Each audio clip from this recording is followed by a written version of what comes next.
रत्नागिरी मिर्या नागपूर महामार्गाच्या नाणीस येथील कामाची पाहणी पालकमंत्री उदय सामंत यांनी आज केली। या भागातील अपूर्ण कामे तातडीने पूर्ण करण्याच्या सूचना ठेकेदारी घेतलेल्या रवी इन्फ्रा बिल्ड कंपनीला देण्यात आल्या आहेत।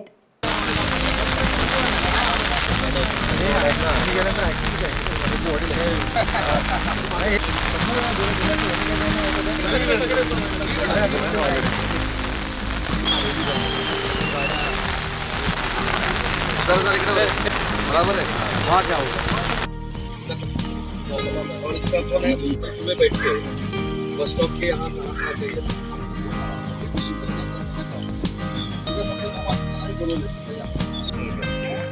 इनको मैंने बोला आप अगर अल्ट्रा पास बोलोगे तो होगा नहीं।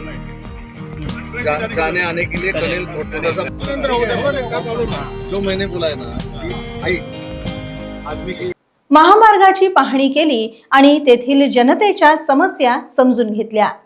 त्यानंतर येथील सर्व गैरसोय तातडीने दूर करण्याचे आदेश अधिकाऱ्यांना दिले। त्याबद्दल नाणीस पंचक्रोशीतील ग्रामस्थांनी समाधान व्यक्त केलं।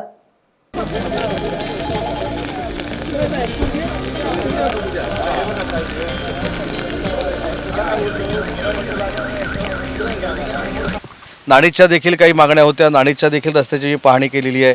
गटाराचे काही प्रश्न होते, काही खड्डे पडलेले आहेत त्याचे प्रश्न होते, त्या संदर्भात सगळ्या सूचना पालकमंत्री म्हणून दिल्यात आणि उद्यापासून कामाला सुरुवात होईल।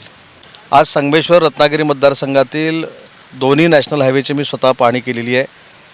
पावसामुळे ज्या काही अडीअडचणी नॅशनल हायवेवर निर्माण झालेल्या होत्या त्यासाठी सर्व अधिकारी सर्व कॉन्ट्रॅक्टर हे माझ्यासोबत होते आणि नागरिकांच्या ग्रामस्थांच्या मागणीनुसार त्यांना जे जे काही काम करून पाहिजे ते करण्याच्या सूचना मी दिलेल्या आहेत। काही ठिकाणी पुलांचे प्रश्न आहेत, काही ठिकाणी जोड रस्त्याचे प्रश्न आहेत, ते पूर्ण करण्याच्या सूचना पालकमंत्री म्हणून मी त्यांना दिलेल्या आहेत। टाइम्स डिजिटलला लाईक करा, सबस्क्राईब करा, शेअर करा आणि बेल आयकॉन दाबायला विसरू नका। पाहत रहा टाइम्स डिजिटल।